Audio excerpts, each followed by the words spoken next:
On the morning of March 14th, 1989, a man in a pressed gray suit stood in the center of Miriam Troyer's east field, holding a clipboard and a soil probe. He had driven from Columbus in a company truck with the logo of Heartland Development Corporation painted on both doors.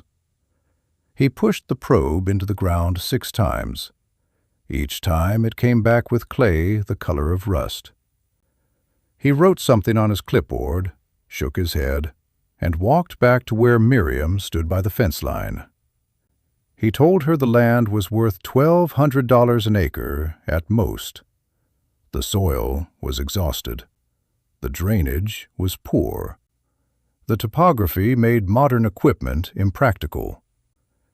He said these things as if he were reading from a manual. Miriam did not argue. She thanked him for his time.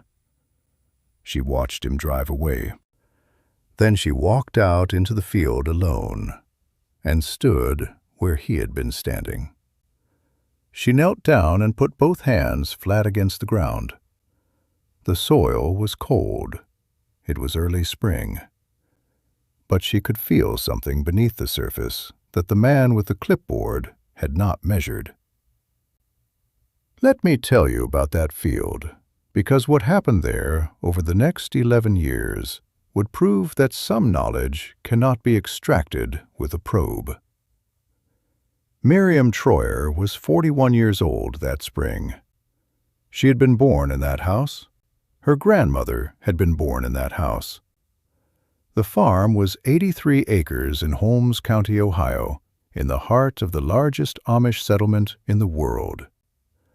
The east field was 22 acres. It sloped gently toward a creek that ran along the southern boundary. In 1989, that field had not been planted in 3 years. Miriam's husband had died in the winter of 1986. The bishop had suggested she lease the land to a neighbor or sell it to someone who could work it properly. She had done neither. She had let the field rest. The neighbors called it neglect. The bishop called it waste. Miriam called it waiting. The soil probe that the man from Columbus used that morning went down 18 inches. That was standard for commercial soil testing. What he found at 18 inches was compacted clay with a pH of 5.8 and organic matter content below 2%.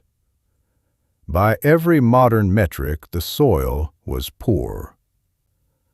What the probe did not reach was the layer 32 inches down, where Miriam's grandmother had been spreading composted manure and kitchen waste every autumn for 47 years. What it did not measure was the network of channels that 70 years of earthworm activity had created through that clay. What it could not detect was the population of mycorrhizal fungi that had colonized the root systems of the clover and vetch that Miriam had been broadcasting across that field every September since her husband died. The man from Columbus saw exhausted soil. Miriam saw a field in the middle of a long, slow recovery that no one else had the patience to finish. Now let me pause here and ask you something. Have you ever known something so deeply that you could not explain it to someone who had not lived it? Have you ever been told by an expert with a degree and a clipboard that the thing you had spent your whole life learning was wrong? That was the position Miriam Troyer found herself in on the morning of March 14th, 1989. She had 2 choices. She could sell the farm for what Heartland Development was offering, which was $96,000 for all 83 acres. Or she could refuse and find a way to prove that the land was worth more than the probe said it was. The first option was easy. The second option required her to do something that no woman in her Gmay had ever done alone. She would have to plant that field work it, and bring in a harvest large enough to show the real value of the soil her grandmother had built. But there was something else she did not say out loud that morning. Something she would not know the answer to until September. The Ordnung, the unwritten rules that governed every aspect of plain life in her community, did not forbid women from farming in 1989. It simply assumed they would not. A widow with children was expected to remarry or lease her land to a male relative. Miriam had 3 sons. The oldest was 19. He had left during Rumspringa, the time before baptism when Amish youth could experience the outside world, and had not come back. The middle son was 16. He worked in a furniture shop in Millersburg and sent money home, but had no interest in the land. The youngest was 13. He helped when he could, but he was still in school. Miriam had no brothers. Her father had passed in 1984. Her husband's family had moved to Indiana. She was, by every practical measure, alone. The bishop did not say she could not farm. He said it would be difficult. The deacon said the same thing. What they meant was that it would be improper. A woman working a field with a team of horses drew attention. Attention was the opposite of Gelassenheit, the yielding of self, the submission to community will that formed the bedrock of Amish life. But Miriam did not see it that way. She saw it as stewardship. The land had been given to her grandmother. Her grandmother had given it to her father. Her father had given it to her. She intended to give it to her sons, whether they wanted it or not. In 1911, while Anna Yoder was starting her compost pit behind a small barn in Holmes County, the United States Department of Agriculture was publishing bulletins recommending chemical fertilizers for modern farming. By 1958, when Anna died, those same bulletins were declaring that traditional composting was inefficient and outdated. By 1989, when Miriam stood in that field, the USDA had spent 78 years promoting synthetic inputs. Anna Yoder had spent those same 78 years doing the opposite. Let me tell you about her, because without understanding what she built, the rest of this story makes no sense. Her name was Anna Yoder. She had married into the Troyer family in 1911. The farm at that time was 60 acres of unimproved pasture and a small house with no barn. Anna's husband, Jakob, was a carpenter. He built furniture and cabinets for English families in Millersburg. He was good at it. He made enough money to buy the farm, but he did not have time to work it. That job fell to Anna. She had grown up on a dairy farm in Lancaster County, Pennsylvania. Her father had taught her something that most Ohio Amish in 1911 did not practice. He had taught her to compost. Not just manure, everything. Vegetable scraps, spoiled hay, ashes from the stove, bones from butchered chickens. Anything organic went into a pit behind the barn. Every autumn, Anna would spread the contents of that pit across the fields. She did this for 47 years. By the time she died in 1958, the compost pit was 8 feet deep and 20 feet across. The soil in the east field, which had started as heavy clay, had become something else. It was dark.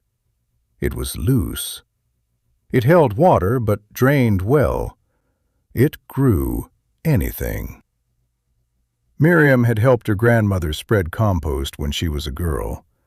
She remembered the smell. She remembered the way the soil looked in the spring after a winter of freeze and thaw had broken down the organic matter. She remembered her grandmother saying that good soil was not something you bought, it was something you built, one season at a time, one layer at a time. When Miriam's father took over the farm in 1958, he continued the practice. When Miriam married in 1967, her husband continued it. When her husband died in 1986, Miriam continued it alone. By 1989, the compost pit had been in use for 78 years. The organic matter that had been added to that field over nearly 8 decades had created a soil structure that no probe pushed 18 inches into the ground could measure. But Heartland Development Corporation did not care about soil structure. They cared about comparables. And comparable land in Holmes County in 1989 was selling for $1,200 to $1,500 an acre. Miriam told the man from Heartland Development that she would think about his offer.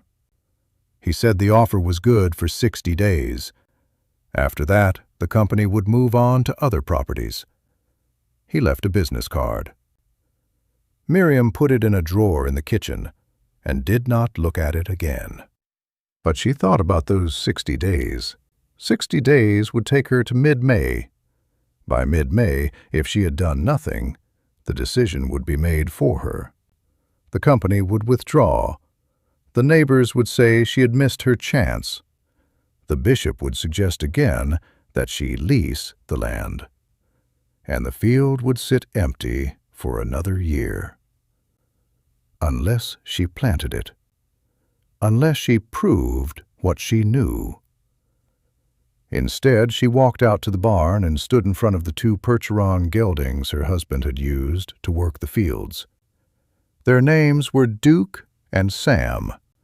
They were both over 15 years old. They had not pulled a plow in 3 years. Miriam did not know if they still could. She did not know if she could. But she knew that if she was going to prove the value of that soil, she would have to plant it. And if she was going to plant it, she would have to do it soon. It was mid-March. In Holmes County, corn went in the ground by the first week of May. That gave her 6 weeks. 6 weeks to plow, disc, and plant 22 acres before the 60-day deadline made the choice for her. The plow was in the equipment shed. It was a 2-bottom walking plow that her husband had bought used in 1979. It was designed to be pulled by a team of horses and guided by a man walking behind it. Miriam had never used it. She had watched her husband use it. She had watched her father use it. But she had never put her hands on the handles and felt the resistance of the soil pushing back against the blade. She pulled the plow out of the shed and inspected it. The coulters were dull. The shares were worn. The hitch needed a new pin. She spent 2 days repairing it. She took the coulters and shares to the blacksmith in Berlin. He sharpened them and asked what she was planning to do. She told him she was going to plow the east field. He did not say anything. He just nodded and handed her the sharpened blades. She paid him and left.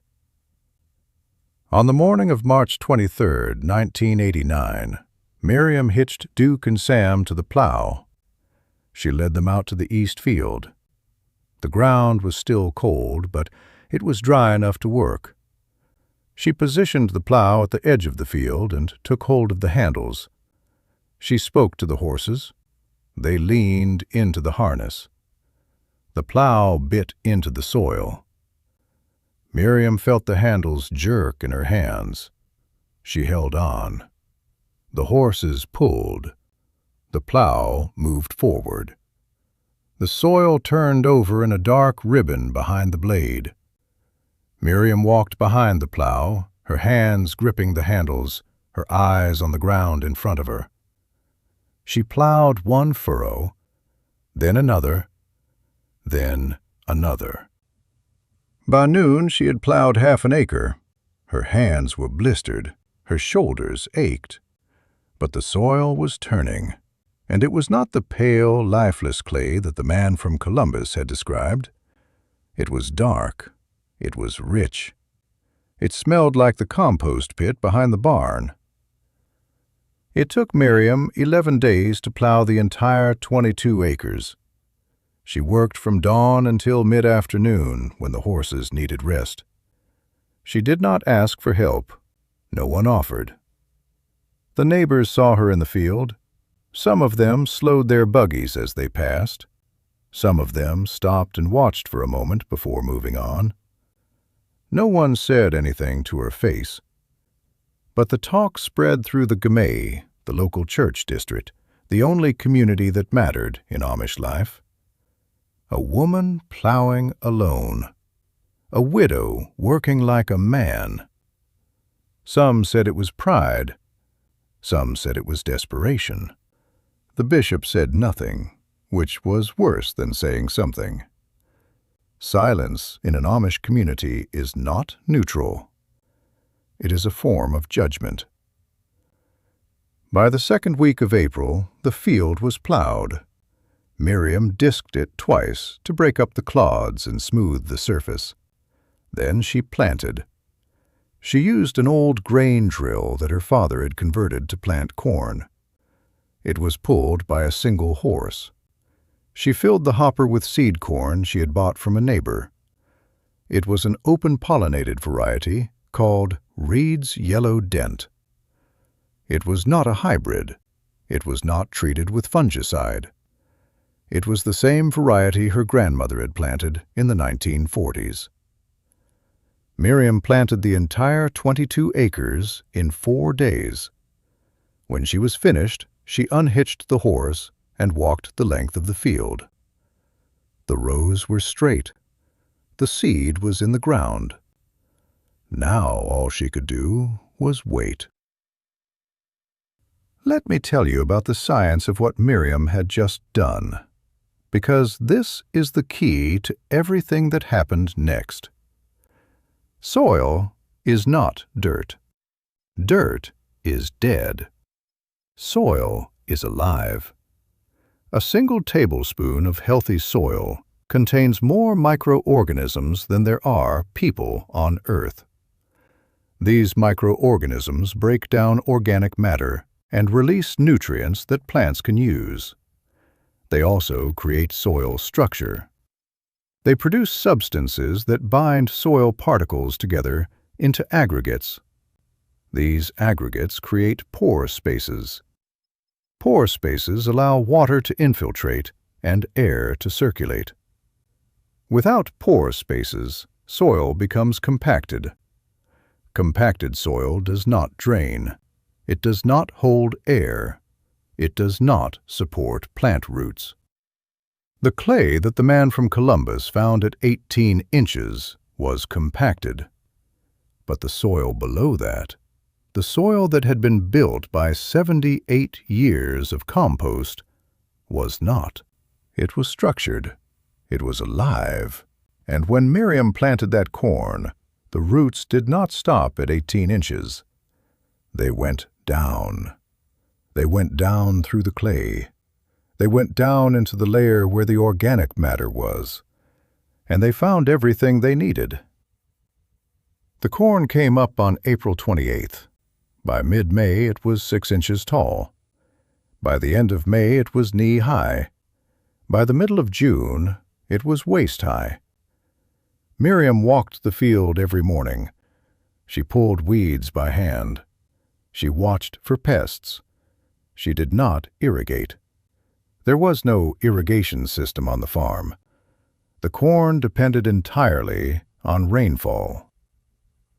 In June of 1989, Holmes County received 4.5 inches of rain.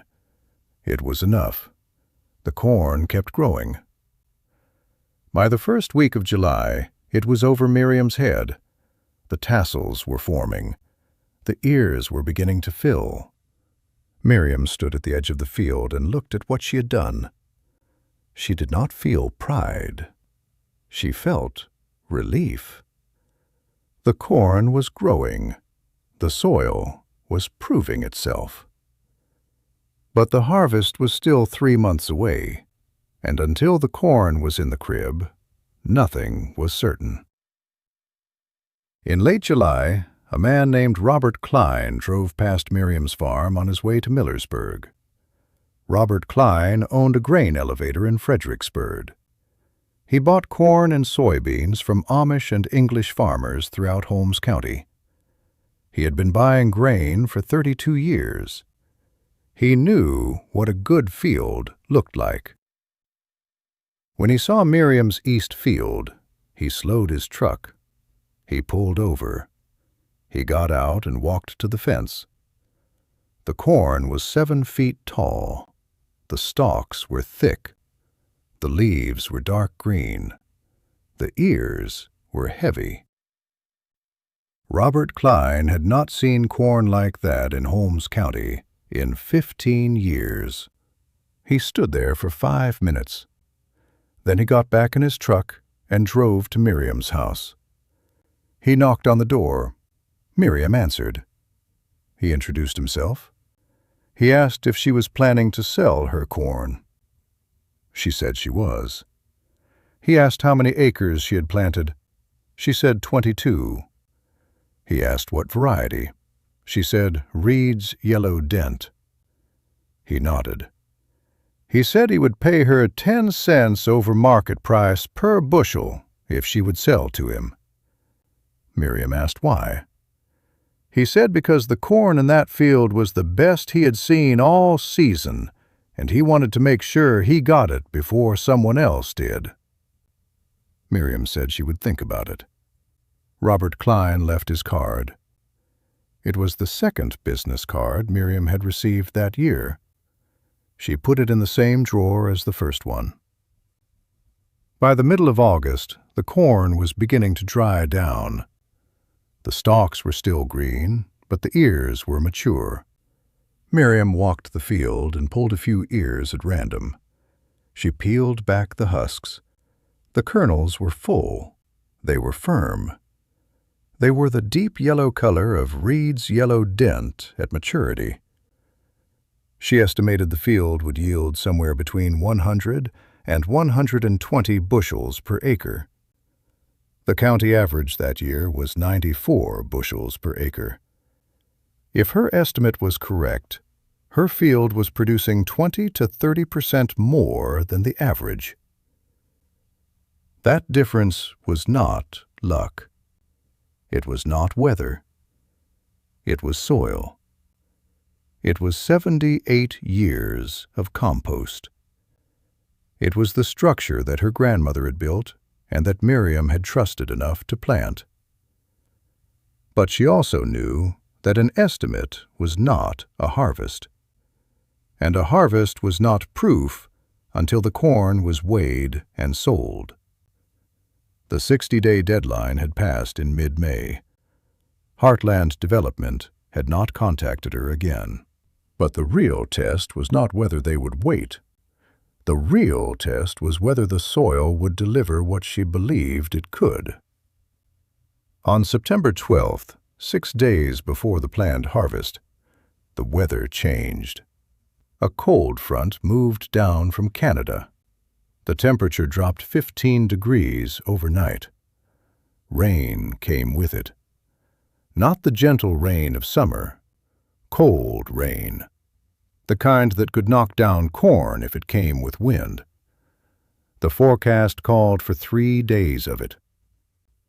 Miriam stood at the kitchen window and watched the rain hit the glass. The corn was dry enough to harvest, but it was not in the barn. If the stalks went down, the ears would rot on the ground before she could get to them. If the rain was heavy enough, the field would be too wet to work for a week, maybe 2. By then, the corn would be ruined. She had worked that field for 6 months. She had proven nothing yet. The deacon stopped by that afternoon. He did not come inside. He stood on the porch and told her that if she needed help getting the corn in before the weather got worse, he could bring men from the Gmay. Miriam thanked him. She said she would let him know. After he left, she walked out to the barn. The corn binder was ready. The horses were rested. But the field was already wet. If she went out there now, the horses would churn the ground into mud. The binder would get stuck. And if the rain got worse, she would lose everything. She stood in the barn and made a decision. She would wait. She would trust the soil one more time. The rain stopped on the morning of September 15th. Miriam walked out to the field. The ground was wet, but it was not mud. The corn was still standing, every stalk. The field next to hers, owned by an English farmer who had planted a hybrid variety on conventionally tilled soil, had corn lying flat in several places. The weight of the rain on the ears had pulled the stalks over. Miriam's corn had not moved. The roots had gone deep, deep enough to hold. The soil structure that her grandmother had built, the pore spaces that allowed water to drain instead of pooling, the organic matter that held the soil together, had done what 78 years of work was supposed to do. It had kept the corn standing when the rain came. That was the answer to the question she had not said out loud in March. Not whether the soil could grow corn, whether it could hold corn when everything else failed. The harvest began on September 18, 1989. Miriam hired 2 men from a neighboring Gmay to help. They used a corn binder pulled by horses. The binder cut the stalks and tied them into bundles. The bundles were stacked into shocks to dry. After 2 weeks, the shocks were hauled to the barn and the ears were picked by hand. The corn was shelled using a hand-cranked sheller that had belonged to Miriam's grandfather. It took 3 weeks to harvest the entire field. When it was finished, Miriam had 2,418 bushels of corn. At 22 acres, that was an average of 109 bushels per acre, 15 bushels above the county average. Robert Klein bought all of it. At 10 cents over market price, Miriam received $7,112 for the corn. After expenses, she cleared $4,800. It was not a fortune, but it was enough to prove something. In October of 1989, Miriam received a letter from Heartland Development Corporation. The letter said the company was still interested in purchasing her property. The offer had been adjusted. The new offer was $147,000 for all 83 acres. That was $51,000 more than the original offer. The letter did not explain why the offer had increased. But Miriam knew. Someone had driven past her field. Someone had seen the corn. Someone had talked to Robert Klein. Someone had realized that the soil was not exhausted. The company was now offering $1,770 per acre.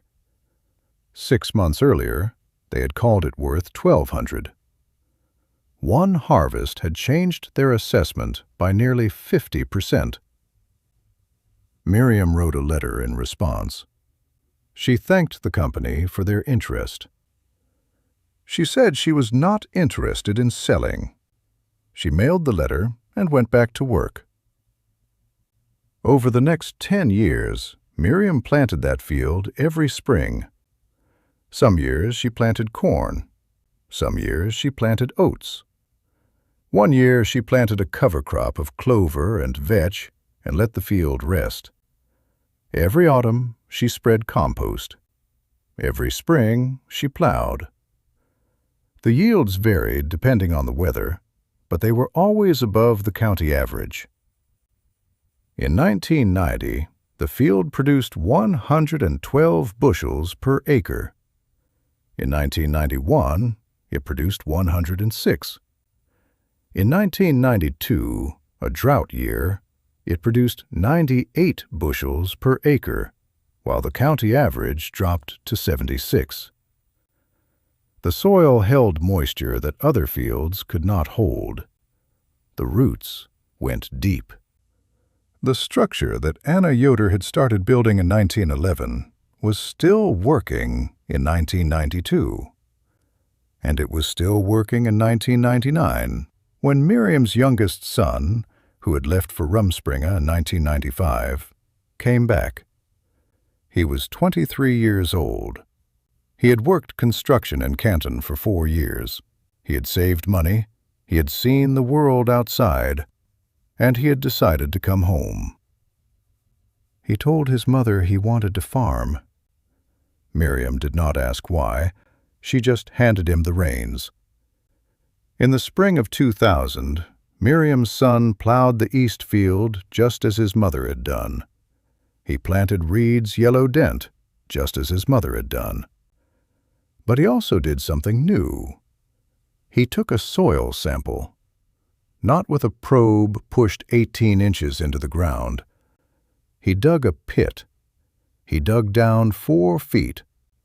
He wanted to see what was really there. What he found was a soil profile that no commercial lab would have believed. The top 18 inches were dark brown loam, with an organic matter content of 6%. Below that, from 18 inches to 36 inches, the soil was a lighter brown, but still loose and well-structured. Below that, from 36 inches to 48 inches, the soil was the original clay, but it was no longer compacted.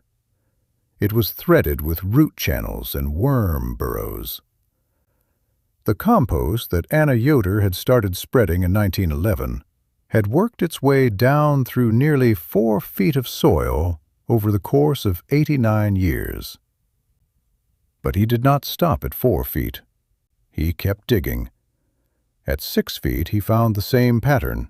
At 8 feet he found traces of organic matter that could only have come from the surface. At 10 feet he stopped. He had reached bedrock. But between the surface and that bedrock, he found evidence that the compost pit had influenced soil structure far deeper than anyone had measured. His great-great-grandmother's work had not stopped at the depth of a plow. It had worked its way down through capillary action, through earthworm burrows, through root channels that had opened and closed over decades, carrying organic matter deeper with each cycle. The soil that Heartland Development Corporation had called exhausted in 1989 was, by the year 2000, some of the most productive soil in Holmes County. And the influence of that compost pit ran deeper than any commercial probe would ever reach. In 2003, Miriam's son planted the east field in organic corn. He sold it to a mill in Worcester that paid a premium for organic grain. The field produced 114 bushels per acre. He received $12 per bushel. That was $4 more than conventional corn. The 22-acre field generated $30,096 in gross revenue that year. After expenses, he cleared $19,000. From one field. From soil that a man with a clipboard had said was worth $1,200 an acre. Now let me tell you what happened to Heartland Development Corporation, because this is the part of the story that no one talks about, but everyone should know. In 1995, the company purchased 4 farms in Holmes County. They paid an average of $1,400 per acre. They subdivided the land and sold it for residential development. By 1998, all 4 properties had been developed. The company had made a profit on paper, but by 2002, 3 of the 4 subdivisions were experiencing drainage problems. The soil could not handle the runoff from the paved roads and driveways. Basements flooded. Septic systems failed. The homeowners sued. The lawsuits claimed that Heartland Development had failed to conduct proper soil testing before development. The irony was not lost on anyone who remembered. The same company that had pushed an 18-inch probe into Miriam Troyer's field and called it exhausted had never tested the drainage capacity of the land they actually developed. Heartland Development Corporation settled out of court for an amount that exceeded their total profit from all 4 subdivisions. The company dissolved in 2004. The land that they had called worthless in 1989 was still producing corn in 2004. The land that they had developed was producing lawsuits. Miriam Troyer farmed that east field until 2007. In the spring of that year, she turned 79 years old. Her hands could no longer grip the plow handles. Her son took over completely. But she still walked the field every morning. She still pulled weeds. She still spread compost every autumn. In 2011, she passed away in the same house where she had been born. The farm stayed in the family. Her son still works it. The east field is still planted every year. The compost pit behind the barn is still in use. It has been in continuous use for 100 years. Let me tell you about the soil one more time, because this is what matters. In 2015, a soil scientist from Ohio State University visited the farm. He had heard about the compost pit. He wanted to study it. He took samples from the east field at multiple depths. He analyzed them in a lab. He published a paper. The paper described a soil system that had been maintained without synthetic fertilizers or pesticides for over a century. The organic matter content in the top 12 inches was 8%. The average for agricultural soils in Ohio is 3%. The water holding capacity was 42% by volume. The average is 28%. The cation exchange capacity, which measures the soil's ability to hold and release nutrients, was 19 milliequivalents per 100 grams. The average is 12.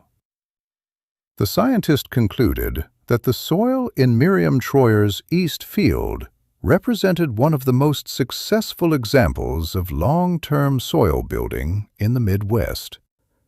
He concluded that the practices used by Anna Yoder, continued by her descendants, had created a soil system that was more resilient, more productive, and more sustainable than any system based on synthetic inputs.